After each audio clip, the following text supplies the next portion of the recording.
Sirikand kaonti ma Homabay oyudo yedhe ka owuok e duol ma ochune keyo yedhe pacho ka KEMSA mane nengogi romo $50 ma ka ochwalo ute thieth mag piny owacho e kor gwenge ma kono mane one jopiny oyudo thieth e yo ma owinjore.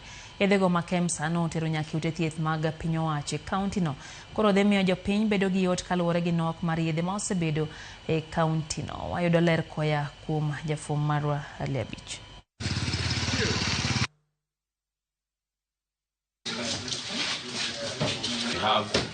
Here we have officers from this facility. Nyalpo and level 5 are well stocked. So where we had challenge, the bigger one. Yes. Ne gioro nwa yath Homabay County ma pesa ne rom gi 50 million shillings, million $50.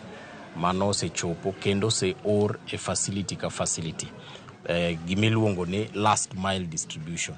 Manyiso ni yedhe gi owuok e warehouse mar KEMSA straight to the facility. Ogikalo kamora mora kendo. Mano morowa kabisa. Emomiyo wawuoyo kawuono ka wan gi chir nikech wang'eyo ni gisechopo e facilities duto te.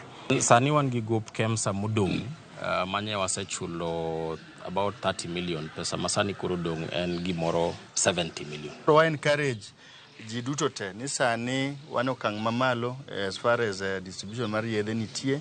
To waduoko erokamano ne KEMSA ma wa partner go nikech giyie mondo gikaw yath from Nairobi stogi kuma gintie nyaka facility mogik.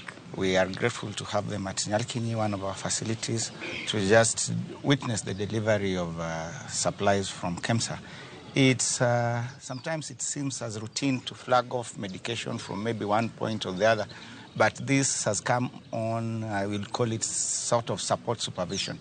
Within 21st to 14th next month, we expect some other supply from KEMSA.